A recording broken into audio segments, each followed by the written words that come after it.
Surus, la entidad de los especialistas líder desde 2010, les ofrece este espacio.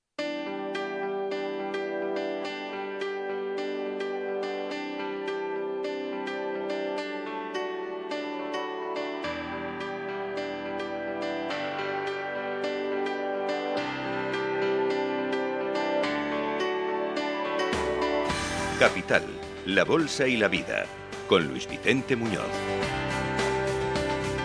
Y aquí comenzamos de nuevo este espacio que realizamos en colaboración con Surus, un espacio muy práctico que ayuda de verdad, de forma útil, a las empresas a conocer en qué términos, en qué condiciones pueden acceder a una segunda oportunidad cuando su vida sea complicada. Cuando llegan esos momentos en los que a veces sucede, pues la caja se estrecha, la situación de la solvencia se pone en duda y hay riesgo de que la empresa acabe en liquidación.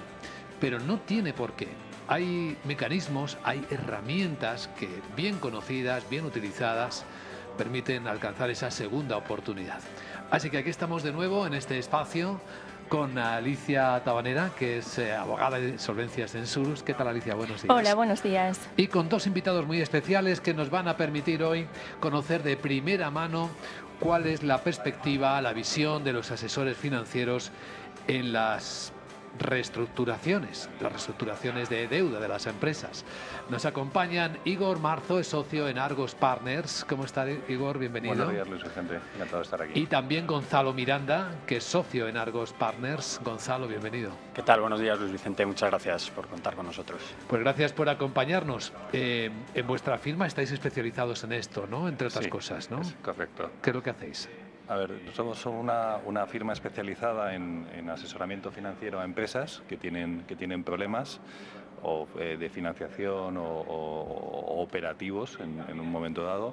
Y lo que aunamos en el equipo son 3 socios con mucha experiencia en este tipo de situaciones que tenemos antecedentes distintos, ¿no? Venimos del mundo financiero, en banca, hemos pasado bastante tiempo, hemos estado trabajando en una firma de Big Four como socios del equipo de reestructuración, e incluso hemos desempeñado funciones como directores financieros en empresas, en mi caso, de una empresa de telecomunicaciones, ¿no? Sí, conoces las cosas por Conocemos dentro. las cosas con una visión de 360 grados, ¿no? De los diferentes ángulos y de las diferentes necesidades que tienen nuestros clientes, ¿no? Principalmente solemos trabajar del lado de los deudores y lo que hacemos es hacer un diagnóstico de la situación real. Las compañías, cuando detectan que tienen problemas, suele ser un poco tarde. O sea, aquí lo que el principal defecto que yo achacaría, y yo creo que no es un tema únicamente de España, sino a nivel mundial, a nivel global, es la falta de anticipación. Sí. Pero cuando ya la situación pues ya ha aflorado, lo que hacemos es ayudar a las compañías a identificar la situación, hacer un diagnóstico claro y poner medidas que ayuden a solventar la situación y negociando con los diferentes actores o stakeholders, ¿no? Si usamos el anglicismo que suele haber, son los acreedores financieros, los acreedores operativos, incluso los mismos accionistas en un momento dado, ¿no? Pues vamos a entrar en ello, Alicia, si te parece. Claro, por supuesto. ¿Cómo veis ahora mismo el mercado de las reestructuraciones en España? ¿Hay sectores especialmente activos o casos más sonados? Bueno, yo os diría que en el mercado ahora mismo hay bastante actividad. Por sectores hemos visto en los últimos años mucha industria muy tocada, ¿no? El mundo de la automoción, el mundo de las ingenierías ha tenido muchos problemas. Nosotros ahora estamos trabajando en un proyecto importante con una ingeniería. Y en general luego hay goteo de todos los sectores, os diría, ¿no? Hay mucha más casuística también de compañías particulares, ¿no? que de sectores en general, ¿no? No sé, Igor. Muy diverso, ¿no? Sí. Hay de todo. Un poco de todo. A ver, Es importante tener esa visión de mercado.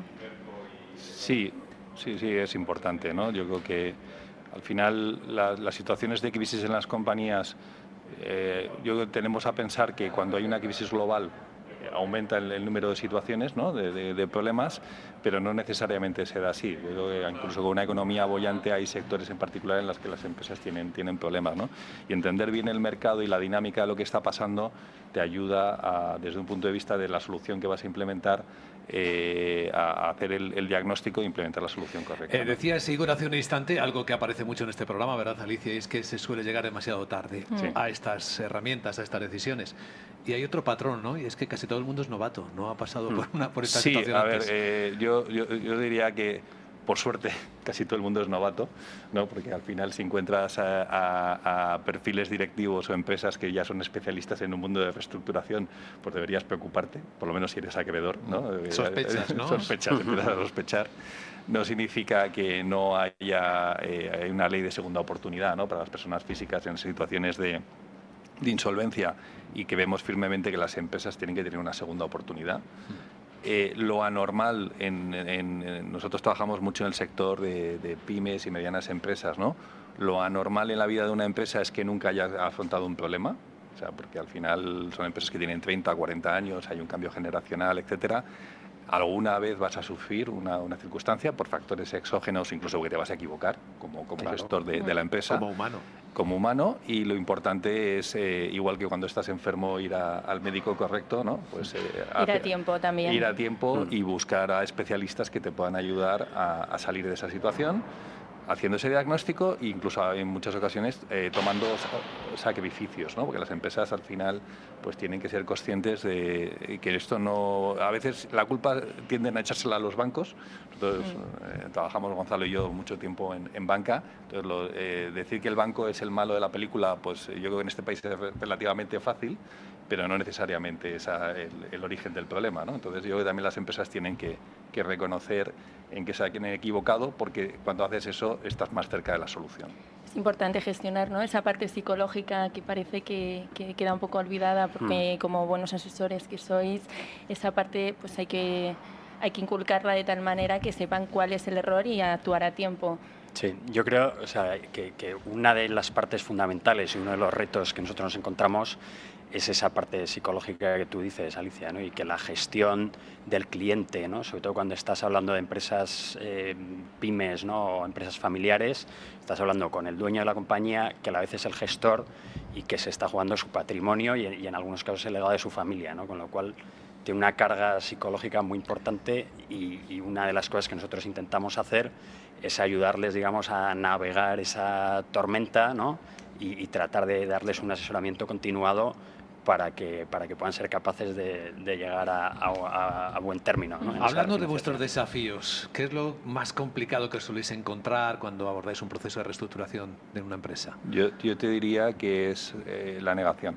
La negación. La negación a veces por parte de nosotros. Tendemos a estar más del lado de los deudores porque pensamos que podemos aportar más valor por la experiencia que tenemos, ¿no? Y también porque conocemos cómo funcionan las entidades financieras y hacemos un poco de interconexión o de traducción, ¿no? Entre lo que la compañía necesita y lo que las entidades necesitan en un proceso de reestructuración.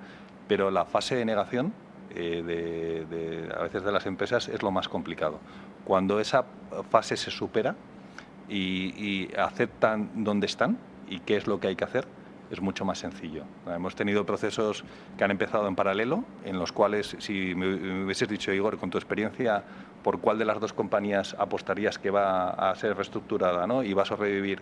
Te diría una, y esa no salió adelante por un problema de negación de los accionistas, y en la otra, partiendo de una situación mucho más complicada de inicio, la fase de negación duró, te diré, 2 semanas, y a partir de ese momento se pusieron a trabajar, ¿no?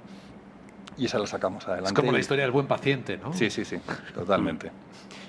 Yo añadiría que otro de los desafíos que vemos y que viene de los últimos años, ¿no? es la capacidad de aunar voluntades de un universo de financiadores cada vez más amplio, ¿no? Y en particular en los últimos años, ¿no? Desde la época del COVID, ha entrado con bastante fuerza un nuevo tipo de financiador, que es el financiador de carácter público. Como el ICO, ¿no? Como puede ser la deuda con aval del ICO, los programas que hubo de Cofides, de SEPI, que al final, oye, si ya es complejo aunar las voluntades de un grupo de bancos, ¿no? Porque tienen diferentes, o sea, no tienen posiciones homogéneas dentro del pool bancario, si añades un player más que encima tiene una regulación distinta y otras limitaciones, añade todavía mucha más complejidad a los procesos, ¿no? Y en una situación de tensión, ¿cómo se prioriza lo urgente frente a lo importante? Porque llegará momentos en los que se encontraréis en esa situación de tensión que hay que actuar. A ver, lo urgente, alguien piensa que es importante para él, ¿no? Y lo tienes que gestionar. No puedes decirle, oye, tu tema no me importa, claro, en este momento no es importante, ¿no? O sea, hablábamos un poco del componente psicológico, ¿no? Y funciona en ambas direcciones, tanto de los acreedores como de los deudores. Pero lo importante es que hay que trabajarlo. Y ahí trabajando en paralelo y probablemente con más horas de trabajo. Y es un trabajo que no es vistoso al principio, pero que si no lo haces, cuando llega el punto de cerrar el proceso de reestructuración, o lo vas a cerrar en falso o no vas a llegar. Entonces hay que ser disciplinado y tener claro como el dual track, ¿no? Tener las dos pistas e ir avanzando, ¿no? Lo urgente es el día a día, la llamada de alguien, etcétera, que la tienes que atender, que tienes que explicarle las circunstancias, ser paciente incluso en ocasiones, porque están preguntando lo mismo 5 veces, pero entender también que hay una situación de estrés sobrevenida que hay que gestionar. Parece que yo sé que estoy hablando como un psicólogo. Sí, pero es que esa parte es muy importante. Y no estudio psicología. Mi mujer me dice, oye, la verdad que tienes que haber estudiado psicología, o tiene que haber algo de psicología y negocios, ¿no? Que yo creo que cada vez está más en boga y es más y más cuando se trata con personas y que hay una situación ahí preocupante, que esa parte psicológica es muy importante tenerla en cuenta, desde luego. Totalmente. Sí, porque al final la hoja de Excel, ¿dónde rompe el valor? ¿No? Como dicen los anglosajones, de, oye, el equity value es 0, etcétera, eso lo hace un analista con poca experiencia, ¿no? Y saca la hoja de Excel. Pero transmitir eso y que se entienda que no hay valor en ese momento, pero que puede haber valor de otra manera, o es intangible de valor, eso es lo que es difícil en este tipo de procesos. Esto nos lleva a un asunto que se debate mucho también en vuestro ámbito de trabajo, que es ¿cuál es el perfil de un experto en reestructuraciones? Porque hemos escuchado aquí muchas opiniones de no cualquiera puede ser experto en reestructuraciones. Yo creo que no hay un perfil único. O sea, yo creo que al final perfiles hay tantos como personas y profesionales, pero yo creo que lo que un poco nos distingue quizás a nosotros y que vemos que nos funciona bien es ser multifacéticos. O sea, en el sentido de haber trabajado en distintos sectores relacionados con el mundo financiero, pero con distintos ángulos, ¿no? No sé qué opinas tú, Gonzalo. Sí, o sea, al final yo creo que tenemos un equipo que es un equipo pequeño, en el que hay 3 socios con mucha experiencia y con un bagaje, pues que Igor ha sido director financiero de una gran compañía, hemos estado en banca, hemos estado en consultoría, entonces yo creo que lo bueno es que hemos visto los procesos de refinanciación desde todos los ángulos desde los que se puede ver, y eso nos ayuda, yo creo, a entender a las diferentes partes y a poder dar ese valor añadido, ¿no? Pero perfil como tal, pues yo no sé si hay un perfil concreto, ¿no? Sí, es que es verdad que el experto de reestructuración da mucho que hablar, pero bueno, al final nos estamos encontrando en muchos congresos y en foros pues debates jurídicos, no solamente del experto de reestructuración, sino la ley de la prioridad absoluta, pero ¿dónde están realmente las dificultades? Porque solo se habla de esto, pero tiene que haber algún trasfondo más allá que hay que dar luz a ello. Yo creo que ahí distinguiría, ¿no? Yo creo que es lo que el experto que determina la ley concursal, ¿no? En la cual, oye, lo que hace es una serie de informes sobre el plan de viabilidad, sobre la prioridad absoluta, donde rompe el valor, las garantías, etcétera, que probablemente sea un componente más, te diría, económico, jurídico, y realmente lo que va es a opinar, ¿no? Sobre una serie de informes o plan de negocio que ha preparado la compañía. Lo que estamos un poco definiendo hace un instante es quizás más de nuestra óptica, ¿no? De lo que nosotros hacemos cuando estás haciendo el proceso de refinanciar la compañía, ¿no? Porque la compañía es multifacética, ¿no? Entonces tienes que arreglarlo en diferentes aspectos, y siempre nosotros tratamos a las compañías de decirle: no confundas los síntomas de tu enfermedad con las causas de tu enfermedad, ¿no? Porque los síntomas son muy fáciles. Oye, no estoy pagando a los bancos, tengo mucha deuda, la carga financiera es muy alta, pero el origen de la enfermedad es distinto. A lo mejor son decisiones que tomaron hace 2-3 años, ese CAPEX, esa nave que hicieron, esa ampliación de maquinaria, ese contrato nuevo, ese nuevo mercado al que se lanzaron. Ahí es donde vienen los problemas, ¿no? Qué buena conclusión para esta conversación, en la que desde luego hemos comprobado cómo la experiencia de nuestros invitados en el mundo de las reestructuraciones con esa perspectiva financiera es muy importante a la hora de acceder con éxito a una segunda oportunidad. Igor Marzo, Gonzalo Miranda, ambos socios de Argos Partners, gracias por compartir. Muchísimas gracias a vosotros. Muchas gracias a vosotros. Gracias a Alicia Tabanera, abogada de insolvencia en Surus. Nos encontramos en el siguiente programa. Hasta la próxima.